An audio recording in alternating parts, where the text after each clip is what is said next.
unfortunately, when I laid it on the table, as soon as I put water on it, then it started, rippling. So then when I want to put inks on it, of course, the inks are going to pool in the ripple spaces. So it wasn't really working the way I thought it would. And that's just because I couldn't keep the paper real flat. So I learned right away, first I should have taped it because that would have helped. And I didn't tape it.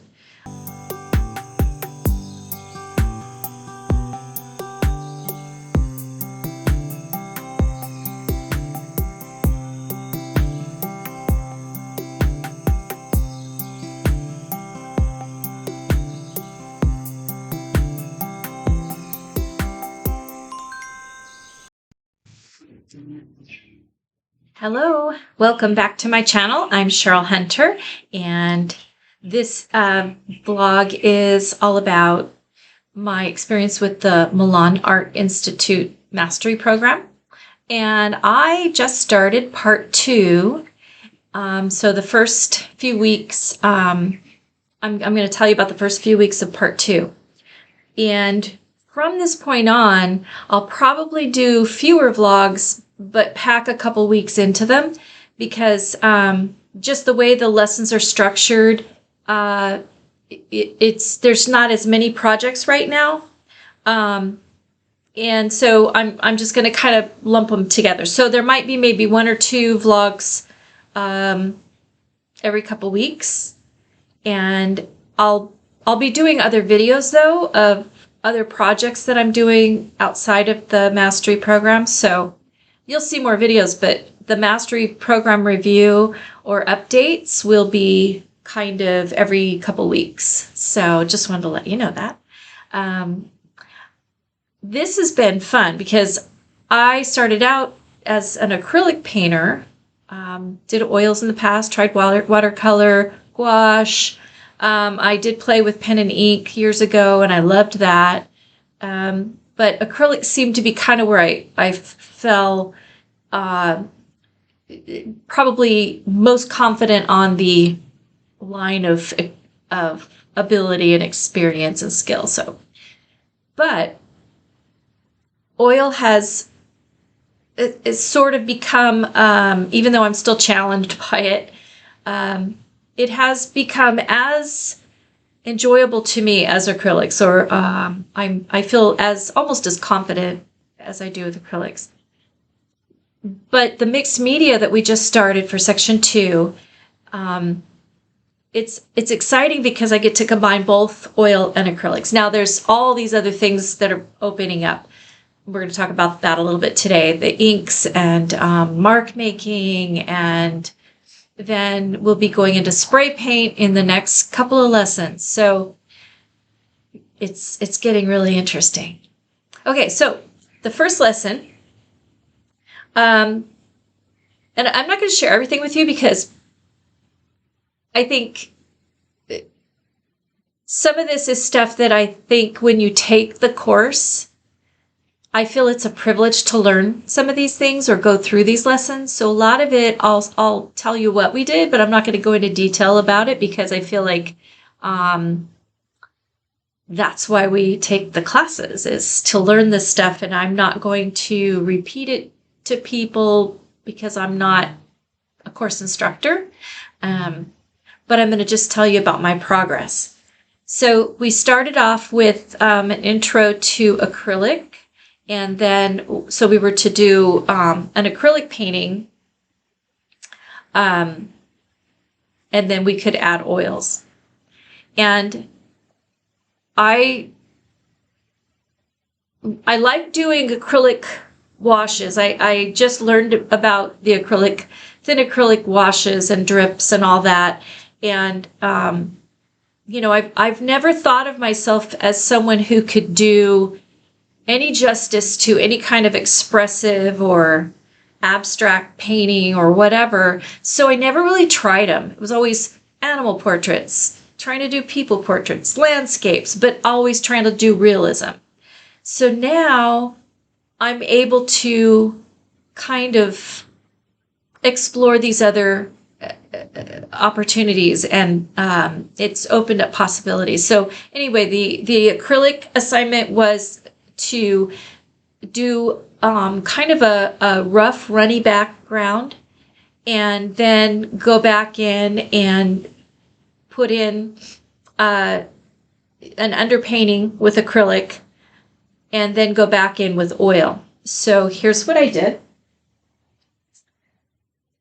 I did these ravens, which I absolutely love ravens. I love a lot of animals, but ravens are just fascinating to me. And if I would say a raven, well, I've been told a raven is my spirit animal. So, you know, that's why maybe I've always been fascinated by them. But so this is a raven couple, and I did this just in honor of Valentine's. So that's them. And I really enjoyed that. Yeah. So that's that one. And then the next lesson, Demetra taught us about using inks and acrylic inks, and then going back over in acrylic paint. And I think they did talk about paper, choosing the right kind of paper. But I think I got a little confused, and anyway, I didn't use the right kind of paper in my first one. I didn't want to use up my Arches Gallery quality paper, because I only bought 3 sheets, because 3 sheets was $39, and I was like, okay, I don't want to do practice stuff on that high cost of material. Yes, I'm kind of cheap, but as I get used to it, and as I get to the point where I feel like I'm doing something that someone would want to purchase, then I can use those sheets and not be afraid of the money. But right now, while I'm learning, I thought, well, I'll just buy multi-purpose, multimedia, or mixed media heavy paper. So I did that. And unfortunately, when I laid it on the table, as soon as I put water on it, then it started, rippling. So then when I want to put inks on it, of course, the inks are going to pool in the ripple spaces. So it wasn't really working the way I thought it would. And that's just because I couldn't keep the paper real flat. So I learned right away, first I should have taped it, because that would have helped. And I didn't tape it. The other thing is, the table I have has sort of a cushiony surface, so I need to get a different work table. But never mind all that. Anyway, this is the painting I did. And I'm happy with it. The cats in here are my cats, Simba and Cookie. Cookie's no longer with us, but Simba is. And so that's that one. And the inks and mark making are horrible. Like I said, the paper wasn't right. Anyway, but I like the acrylic painting I did on top. So I'm satisfied with this, just as a practice piece and something cute I can hang in my son's room. Although he doesn't like the cats, but maybe I'll do it. I'll put it up there just to torture him. I don't know. Anyway, but that's that one. So inks and acrylics, and learning how to use mark making. I tried to do mark making, and I did use, I used water soluble Caran d'Ache crayons, and I used a couple of other marker type things like that. But then I ended up covering them up when I did the acrylic. So I didn't really get the hang of it on this one. So the next one, Ellie showed us another kind, mark making and so on. And I got a little more serious about using the archival paper. So I used my expensive paper and I taped it. And I feel like what I got out of it was a little bit better. I still feel like I'm not brave enough. I'm not putting enough material in the back. I'm not doing enough in the background. So this is the one that I did. And you can see, oops, there's a lot more mark making and kind of playing around with different types of material. So I used the crayons again, and I actually used a marker to trace out her body. So not trace it out, but draw out her body. So I actually, well, I used a pencil first, kind of sketched it in, and then I traced over it with a permanent marker. And then when I went over in the acrylic, it was really just painting within the lines and trying to, I didn't want it to be too realistic, so I was trying to keep the kind of the expressive feel of it, but I still wanted some realism in there, at least with her skin tone. So this is honoring the U.S. Women's Olympic Gymnastics team, because I have a huge long time gymnastics background and have never stopped loving it.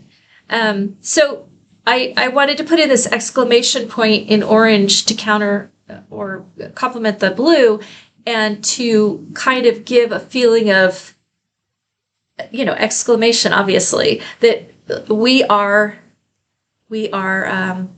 stars, we're medalists, America really has shined in gymnastics lately. So that was the message. And then the stars, of course, mean a lot of that too. And then I wanted to add these in just kind of as it's kind of a gold color. And that's just giving the idea of medals, medal winners. And then little squigglies to kind of give the idea of motion. So I really like what I did with this. And so this basically was ink and crayon, Caran d'Ache crayon, stenciling, and then acrylic wash and acrylic finish. I didn't go over this in oil. I liked how it came out, and I just didn't really want to put oil on it. So I don't think we had to do oil. I don't remember what she said. I don't think we were supposed to necessarily, wasn't required to do oil, but I suppose at some point I should do one and try it with oil. But there we go. That one. All right, and during this these couple of lessons, we also had textbook assignments to find out about our archetypes, to find out about our it's not personality type, but it's our temperament. That's what it was. And so in a couple of different ways, a couple of different exercises and videos, we were able to be led through how to kind of understand your type of temperament, your type of things that you gravitate toward, I guess, things that you like, and then also building a Pinterest board on paintings that we would like to paint and paintings we would have in our home. So what we would put up in our home. That was fun. And I already had a Pinterest board, but I've never really used it for anything until recently when I started using it for paintings. Right here. So now I see how useful that's going to be in the future, because I can go in and just really start collecting things that speak to what I'm about. And it's funny because I thought I wanted to paint certain things. I think I've talked about before. I've always liked like John Williams Waterhouse and painters that are realism painters. They're the old classic master's way of painting. Raphael, I love, all of those figurative paintings that are just beautiful. I like the romantic, lovely, lush paintings of women in gardens and flowers on a windowsill and all of that. However, when I paint, I realize if I'm just messing around, a lot of times it is very weird, abstract, but weird stuff. So if I doodle, I'm always sketching some kind of a 3D cube or a cave to where it looks like you could walk right into it. I like to try to challenge myself to do that kind of thing. Stairs leading to nowhere. Or the other thing I have found I really like to do is paint animals in place of humans, so trading them places. And I've done a couple of acrylics like that. I won't show them to you today, but down the road I will. Because my sense of humor and my sense of warped weirdness, I like to share that. So what's funny is I'm drawn to one kind of painting that I would have put up in my home. And this is what Ellie said you would find out, is that you're going to be drawn to certain things that you would put in your home that you think are just beautiful. But you're going to feel drawn to paint something different. And that's been true for me. At first I thought, no, that's not true. I really want to paint like John Williams Waterhouse. And I do. I wish I could. But my ability to do realism, I have a long way to go to do that. And I'm not sure that's exact. I mean, the style, yes, maybe I could do realism, but the style I want to do is not the romantic, beautiful, serene necessarily. It's something that causes you to think about what you're seeing. I like symbolism. I like sending a message and telling a story. So it has to be deep. Whatever is in the painting, it has to be deep. It has to have some kind of meaning. I can't just paint a thing. Okay, that's a pretty vase of flowers in the windowsill on a table. Can I paint it? Yes. Do I enjoy it? Sure. But that's not what I'm driven to do. I'm driven to do things that make people go, huh, that's interesting, Not, oh, that's pretty. Of course, I like both. Both are compliments if somebody compliments my painting. But I want them to really, really see a story in it. So anyway, so I learned that so far. I've also learned that I really do enjoy these fun, free-flowing backgrounds. And then how acrylic paint, after you've done the background and you put the acrylic paint on, I like the feel of it. I like how it, I don't know how to explain it. It just, the way it goes on, once you've done all that, doing these cats, I sketched them out a little bit I did a background wash, and then I scrubbed out, subtracted where the cats would go, and then I just kind of sketched a couple parts that were key to the proportions, and then I just started filling it in with paint. And I realized that I didn't have to be so fussy about the underpainting. I didn't have to be so fussy about the outline or the drawing. In this case, for some reason, I was able to just do it. The same happened with the ravens. I just went for it. This one, I was a little more careful, and that's probably just because I wanted her proportions and the figure herself to be, true to what she's doing in her activity. But now I know I can do both. So thanks, Milan. You've really helped me see that I don't have to be so tight on everything. So even though this looks like I was very detailed and tight, I was really loose in how I painted that. And the acrylic, it was so easy to just throw it on there and let things blend and then go back in and tighten this up, but then let that kind of go. And I really liked it. So anyway, good couple of weeks. And now we're going into spray painting. I've already started, but I'm not going to show you those yet. That's a whole nother video. But I was actually, I'm probably a week or so behind because I was waiting for spray paint that I ordered. It was Montana spray paint. I wanted to get the paint that was either the Sugar brand or the Montana brand that's super, low toxic, non-toxic for indoor use. And I waited for 2 months because I ordered my paint 2 months ago through Blix. And I kept getting messages, back order, back order, back order. So I just gave up. I said, forget the order. And I just went and bought these at a craft store. And it's Color Shot, and it's artist spray paint, but it's definitely not, I don't want to say it's toxic, but you definitely need ventilation, and it does have a smell to it that lingers. So they're easy to find, but, and it says indoor, outdoor. It says it's safe for indoor as long as you're in a well-ventilated room. So I feel like I might, if I use this very often, or if I do this very often, I probably will need to get some kind of a mask because even though it didn't cause me to feel like anything was wrong, I got kind of an upset stomach just from the smell of it. And it's probably not a good idea to breathe that in often. So anyway, we'll work through that.